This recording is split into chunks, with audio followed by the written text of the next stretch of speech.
Pine Creek, Montana Territory, winter 1876. The wind howled across the frozen hills, flinging snow into spirals like restless spirits. On a small rise stood Pine Creek's only church, its steeple wrapped in ice, the bell above ringing hollow into the gray morning. Inside, candles flickered, but warmth was absent. All eyes were fixed on the altar. Emma stood alone, trembling. Her white dress, borrowed and badly fitted, clung to her slender frame. In her arms, swaddled in a thin shawl, was her newborn daughter Olivia, just 3 days old. The pews behind her were emptying, the whispers cruel. Jacob was gone. That morning, she had woken to find his belongings vanished. No note, no explanation. He had promised her marriage, safety, a future. Now there was only silence and judgment. Rebecca Thornton, Jacob's mother, marched down the aisle, her voice sharp as ice, slicing through the silence. "You've humiliated this family enough. You think bringing your bastard child here gets you a name? Get out." Emma's voice barely rose above a whisper. "He asked me to marry him." "He's not here, is he?" the woman hissed. "And he won't be. We don't take in beggars." Two of Jacob's cousins stepped forward. One gestured toward the doors. "You heard her. Time to go." The priest said nothing. He stepped back, letting it happen. Emma's breath caught. She tightened her hold on Olivia. "Please, you need to leave." They shoved the church doors open. Wind and snow blasted through. Emma staggered as they pushed her forward. Her shoes slid on the icy steps. She fell, one arm curling around Olivia, shielding the infant from the impact. The heavy doors slammed shut behind her. Alone, the wind cut through her dress like knives. Her knees stung where they hit the steps. The snow soaked through the fabric instantly. She blinked against the white sky and pulled Olivia closer. "I'm sorry," she whispered, her lips numbing. "I thought today would be our beginning." Olivia whimpered softly.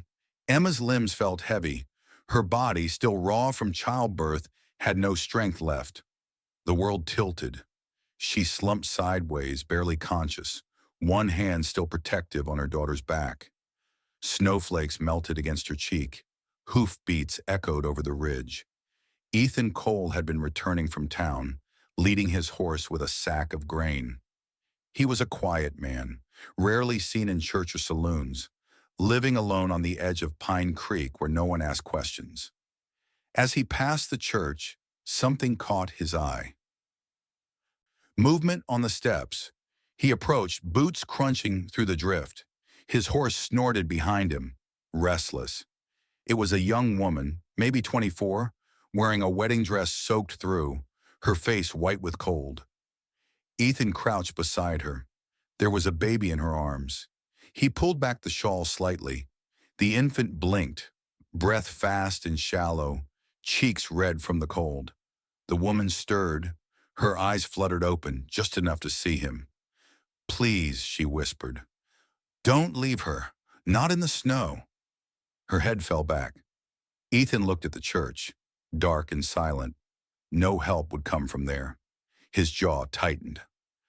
He carefully gathered the woman and child into his arms. She was so light it made something twist in his chest. The baby didn't cry. She just stared at him, eyes wide. He mounted his horse, settling both in front of him, then turned away from the church. Snow swirled around them, erasing their tracks almost as soon as they formed. Behind him, the church bell tolled once more, cold, hollow, final. But Ethan didn't look back. He pulled his coat tighter around the woman and her child and rode slowly into the storm. Ethan's ranch sat at the base of Windbreak Ridge, hidden behind a thicket of tall pines and a snow-drifted fence that leaned from years of wind and neglect. The house itself was small, hand-built from uneven planks, the roof patched with old shingles and tar paper. A narrow column of smoke curled from the chimney as Ethan rode up, the woman limp against his chest, her newborn daughter swaddled tightly in her arms. Inside, the air was warm, thick with the scent of pine smoke and well-worn leather. An old shaggy dog, Mason, lifted its head from beside the hearth, gave a low woof of greeting, then set its chin back on its paws. Ethan laid the woman gently on the cot near the stove and covered her with a heavy wool blanket. She didn't stir. The baby blinked up at him from the folds of her mother's shawl. He knelt, tugged off his gloves, and carefully unwrapped the bundle.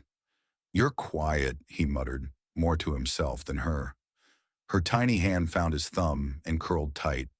He looked back at the woman, pale and exhausted, her jaw clenched even in sleep. The hurt on her face was more than just cold. It was something deeper, something old. He didn't know her name, didn't need to, not yet.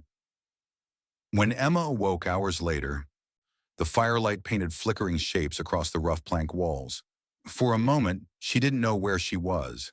Then she saw Olivia asleep in a bundle beside the hearth. She tried to sit up, but groaned. The door opened with a gust of wind and cold. Ethan stepped in, stomping snow from his boots, carrying an armload of firewood.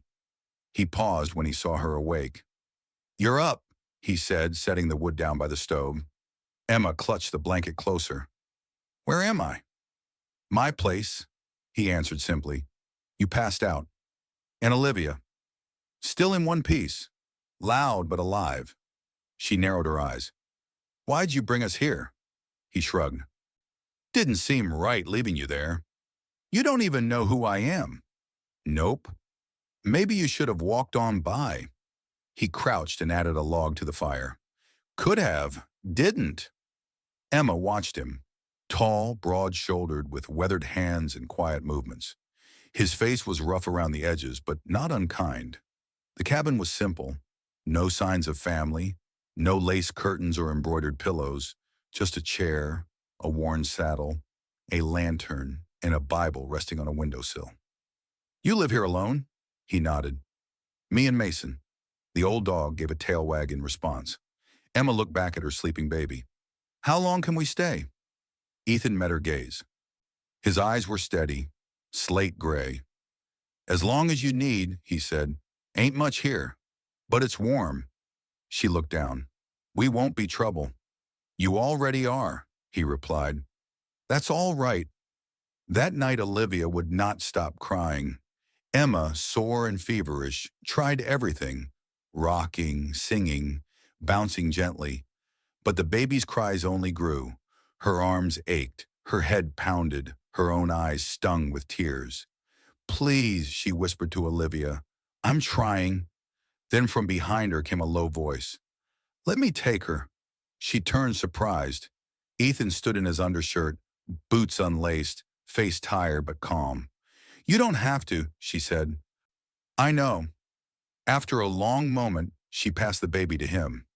He held Olivia awkwardly at first, adjusting his grip like someone used to saddles. Not infants. But his arms were steady, and Olivia quieted just a little at the warmth. He wrapped her in his coat, pulled on his boots, and stepped outside. Emma sat in silence, listening. Then she moved to the window. Outside, under the pale moonlight, she saw Ethan leading his horse from the barn. He mounted with Olivia cradled to his chest, riding slow, quiet loops through the snow. He wasn't singing, just murmuring softly to the baby. Emma's hand rested on the glass, cold against her skin. No one had ever done something like that. Not for her, not for Olivia. A stranger, a man with no reason to care. Her throat tightened. She returned to the cot and lay down, listening to the faint sound of hoofbeats outside. The wind softened and her baby's cries finally stilled. And for the first time in what felt like forever, Emma slept. The snow did not let up. Day after day, the wind clawed at the windows.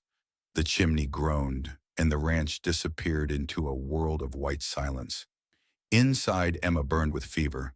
It came on fast, a flush in her cheeks, then chills, then a breathless heaviness that left her weak. At first, she brushed it off as exhaustion, but by the second day she couldn't stand. Ethan noticed. He didn't say anything at first. That night, he brought her a bowl of steaming broth. It smelled bland, a little burnt, but warm. He set it beside her. You need to eat. Emma turned to the wall. I'm fine. You're not. His voice was quiet but certain. She didn't argue again. She tried to lift the spoon, but her hands trembled. Ethan hesitated, then picked it up and fed her. Awkward but patient. He never asked why she cried. For 2 more days, he nursed her, boiled water, changed linens, sponged her brow.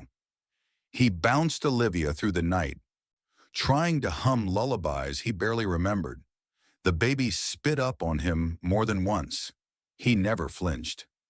Mason, his old dog, watched with quiet approval, as if witnessing something long overdue. By week's end, the fever broke. Emma woke to a dim room, her throat dry, Olivia sleeping beside her. On the hearth, Ethan sat dozing, holding Olivia's tiny shirt, half dried from washing. She stared at him. This man, who had asked nothing, done everything. Later, she whispered into the quiet, he left me. Jacob. Ethan looked up from the fire. He said he loved me, said we'd run away, but on our wedding day, he just didn't come. Ethan didn't interrupt. His family called me a whore, said the baby wasn't his, said I trapped him. Ethan's jaw clenched, but he stayed silent. Emma stared into the flames. Maybe I was just foolish. That doesn't make you wrong, Ethan said softly. Just makes you human. She glanced at him.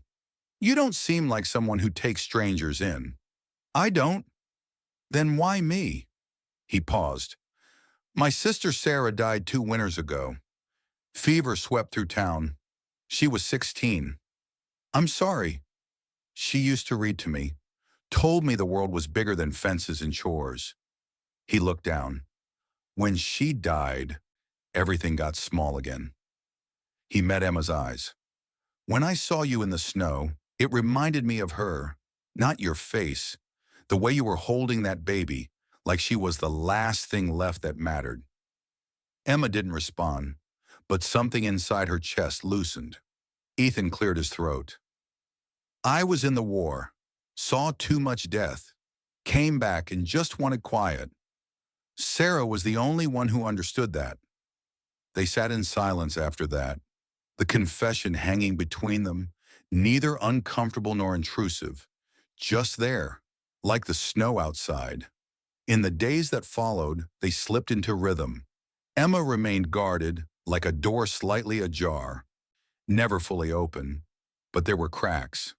One morning they fed the horses together. Emma stood nearby, watching him shovel hay with steady arms. Do they all have names? She asked, nodding toward the stalls. Most of them. That one's Thunder, he pointed. She bites. Duly noted. She caught him glancing at her. He looked away quickly. She blushed. Another afternoon, Olivia peed on Ethan mid-diaper change. He froze, stunned. Emma burst into laughter. Ethan blinked, then chuckled too. He peeled off the shirt. You got something against clean clothes? He asked Olivia.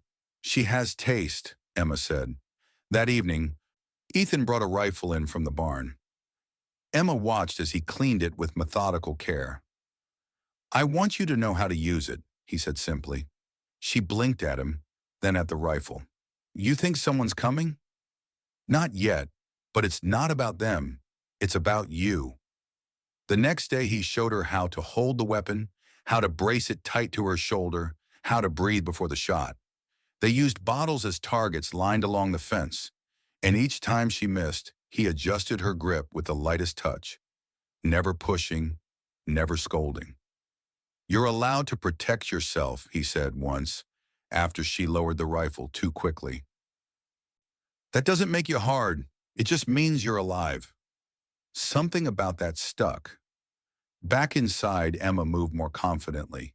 She began mending her old dress, stitching seams with careful fingers, while Olivia napped in a pile of folded quilts. When Ethan came in to see flour dusting the counter and biscuits rising in the fire oven, He paused like he had walked into a dream. Smells like Sunday, he murmured. She smiled just a little. It's Wednesday. He tasted one without a word, nodded, and walked out again. But the biscuit was gone before he reached the barn. A week later, a knock at the door startled them both. Emma froze, clutching Olivia to her chest. Ethan opened the door to find Martha, a stout, no-nonsense widow from the ranch over the hill, standing with a pie in her hands and her eyes sharp as a hawk's. "Peach," she said, stepping in without waiting for an invitation. She glanced once at Emma, then at Olivia, sleeping in Ethan's handmade cradle. She didn't comment, didn't question, just set the pie down and took a seat by the fire. "I was married 36 years, Martha said, voice low. Loved that man till the day he died, even if he did snore like a train and forget my birthday every year." Emma blinked, unsure what to say. Martha turned to Ethan. "Folks will talk. Doesn't mean they know a damn thing." Then to Emma, "A good man's not always the one who talks the most. Sometimes he's just the one who stays when you need him." She took a slice of her own pie, chewed thoughtfully, then nodded at the cradle. "Pretty work," she said. "Better than what we had." And just like that, she left. That night, Emma sat by the window, her hands wrapped around a cup of tea Ethan had brewed with wild herbs. Olivia slept peacefully in the cradle nearby. The snow had stopped. Moonlight spilled silver across the fields. She looked over at Ethan, who was whittling a small wooden horse near the fire, his eyes quiet. "I didn't think," she started, then paused. Her voice cracked unexpectedly. "I didn't think I'd ever be treated kindly again." Ethan didn't look up right away. He finished his stroke along the grain, then set the knife aside. He stood, walked to her slowly, and crouched beside the chair. Then without a word, he placed his rough, calloused hand over hers. She looked down at their joined hands. So simple, so steady. She didn't move, and neither did he. There was no confession, no sudden kiss, no promises whispered into the dark. Just warmth, just the sound of Olivia breathing, and the touch of a man who said more in silence than most could in a lifetime. The peace wouldn't last. By early April, the thaw reached the town. What started as murmurs behind shelves in the general store turned into pointed stares across the churchyard. Women in pressed dresses and men with polished boots began to speak of that girl, the one left at the altar, the one with the newborn, the one who now lived with the silent rancher who hadn't shown his face in town in years. Emma noticed it first when the mailman started leaving letters at the end of the drive, rather than walking to the porch. She didn't care about the gossip until the carriage came. It was polished black with wheels that barely touched mud, and it arrived one clear morning without warning, cutting a clean path through the ranch gate. Emma saw it from the window and froze. She knew that carriage. The door opened, and out stepped a woman in a high-collared coat, every button gleaming. Her gray hair was pinned tight under a feathered hat, and her shoes never sank into the dirt. Rebecca Thornton, Jacob's mother. Emma felt her knees go weak. She gathered Olivia in her arms and stepped onto the porch, heart pounding in her throat. "I came," Rebecca said, voice clipped, "to see the child." "She's not yours," Emma said, though her voice trembled. "I never said she was," Rebecca replied smoothly, climbing the steps with unnatural grace. "But Jacob was my son, and now he's gone. Our name, what's left of it, matters. That child is his blood. She belongs in the city with family, with people who can raise her properly." Ethan had been chopping wood out back, but when he heard the crunch of carriage wheels, he stepped around the side of the house, wiping his hands on his trousers. "Don't be foolish, girl," Rebecca snapped. "You think raising her here in dirt and horse stench is kindness?" She reached forward for Olivia, but her hand never made it. Ethan stepped between them. No sound, no force. He simply stood there, still, unmoving. But something in his stance, the way he held his shoulders like a mountain refusing to yield, made Rebecca recoil slightly. "Mr. Cole," she said tightly, adjusting her gloves, "you may think this arrangement charming, but we both know it's improper. This girl is not your wife. That child is not your daughter." Ethan said nothing, but he didn't step aside and he didn't lower his gaze. For a moment, the ranch was so quiet. The birds seemed to hush. Rebecca looked at him, then at Emma, then at the baby. "I see," she said finally, the chill in her voice sharper than the lingering frost. "This isn't over. I have connections to judges, to the sheriff. That child deserves better than this squalor." She turned with military precision, descended the steps, and climbed into her carriage. The wheels creaked as they rolled away. Ethan stayed at the top of the stairs, arms at his sides, eyes still on the gate long after the dust settled. Emma stood frozen behind him, Olivia warm against her chest, her heart beating loud and uncertain. When he finally turned to her, she wanted to speak, anything, but no words came, so she simply looked at him and he at her. And in that quiet, something shifted. This wasn't a man who helped out of pity, who rescued once and left the next day. He hadn't said a single word to Rebecca. He hadn't needed to. His silence had drawn a line in the earth, and for the first time, Emma truly saw it. Ethan wasn't just the man who had picked her up from the snow. He was the one who stayed when others turned away, the one who built a cradle and taught her to shoot, the one who held her baby through the night and never asked for anything in return. The one who stood in the doorway and with no voice said, "You will not take them from me." And she believed him. The frost melted slowly that year, as if the earth itself was unsure whether to trust the sun again. But once it did, the ranch came alive. Ethan rose early, turning over soil by the fence line, boots sinking into soft earth. Emma joined him after feeding Olivia, her sleeves rolled, fingers learning the feel of a spade. Together, they planted rows, carrots, beans, onions. A little late in the season, but still time enough. When Ethan showed her how to check the chicken coop for eggs, Emma laughed for the first time in weeks when one of the hens pecked his hat off. Olivia, perched on Emma's hip, squealed in delight.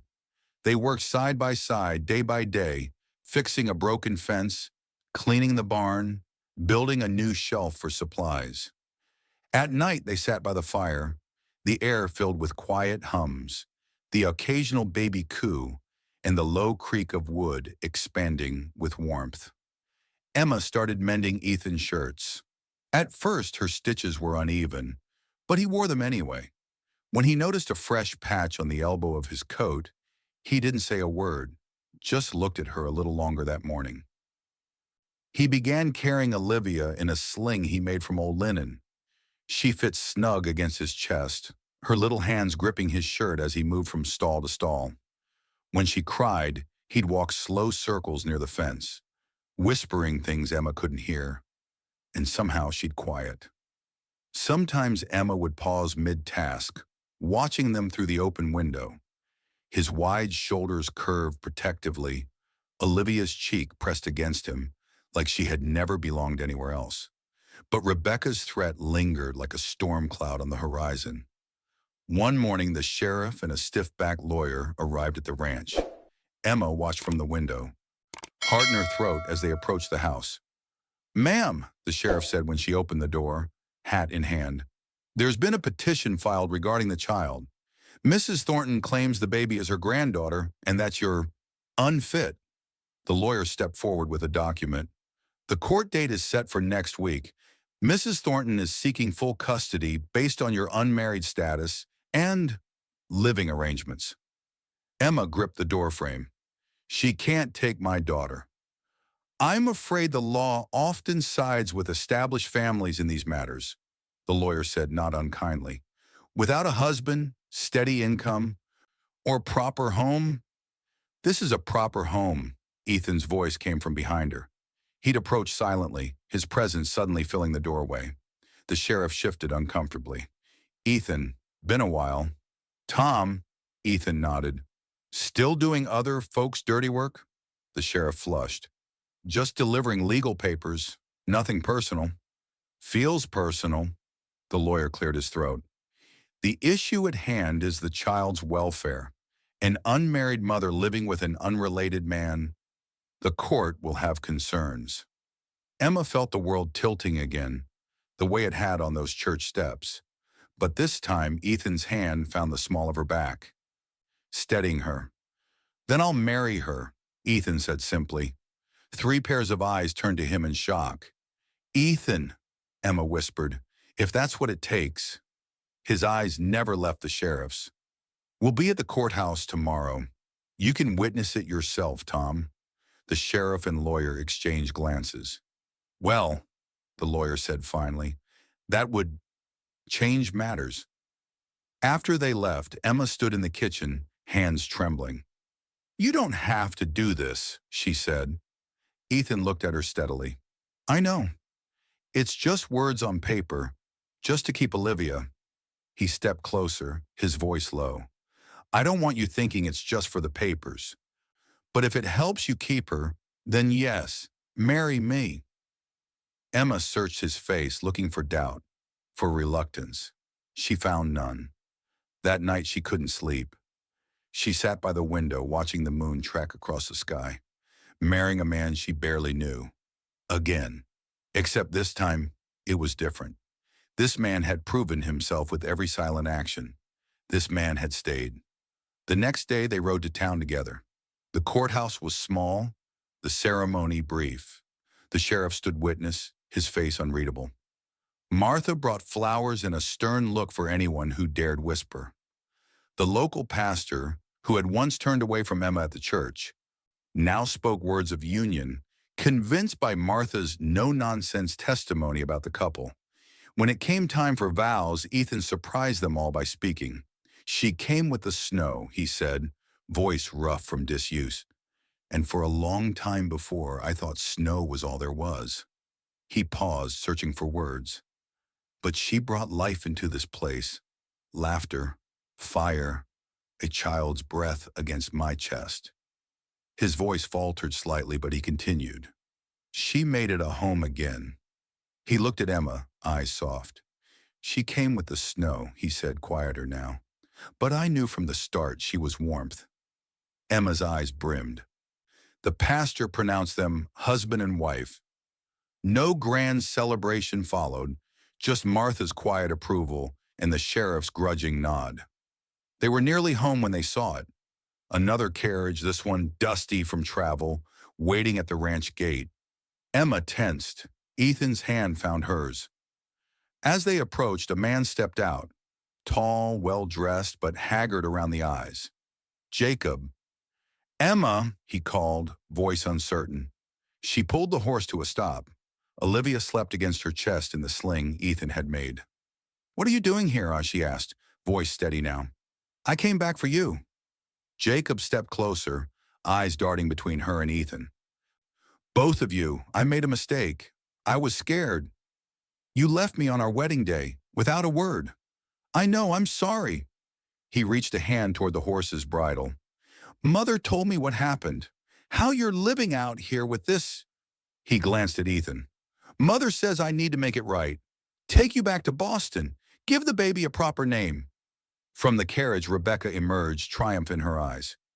You see, Emma, Jacob's willing to forgive your indiscretion. You can still have the life you wanted. Emma looked at Jacob, this man she had once believed she loved. Then at Ethan, who sat silently beside her, his presence solid as the mountains behind them. The life I wanted, she repeated slowly.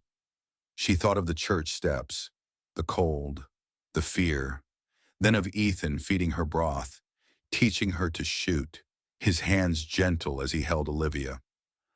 I don't want a man who promises me a future, she said finally. I want the man who stays when I have nothing. She turned to Ethan, took his hand, and placed it gently on Olivia's back where she slept in the sling. His fingers spread wide, protective. We're already home, she said. Jacob's face fell. Rebecca stepped forward, her voice sharp. Don't be a fool, girl. You're choosing a life of hardship, of shame. Emma straightened. I'm choosing love. Real love. She looked at Ethan. The kind that doesn't run. Rebecca opened her mouth to argue, but Jacob raised his hand, silencing her.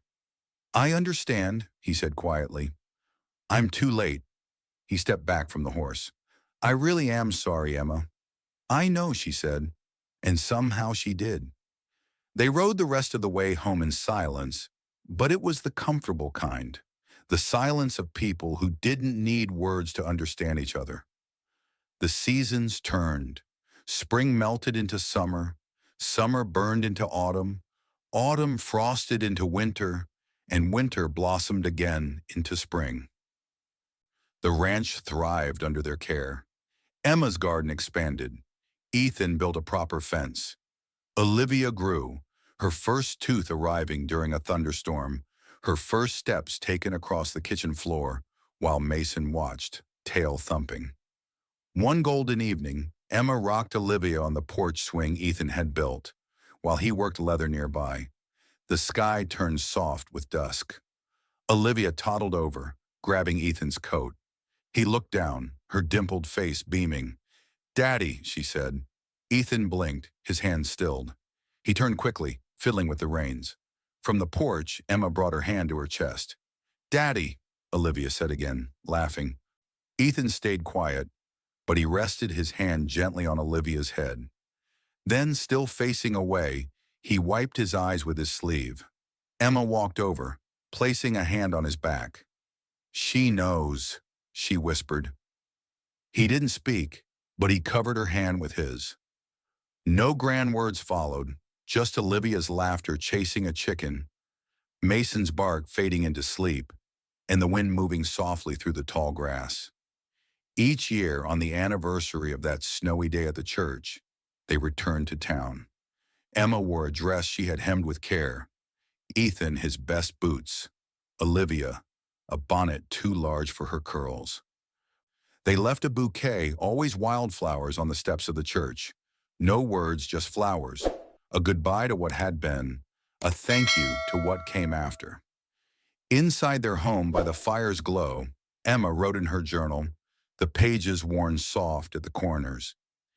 Each entry began the same way. To my daughter Olivia.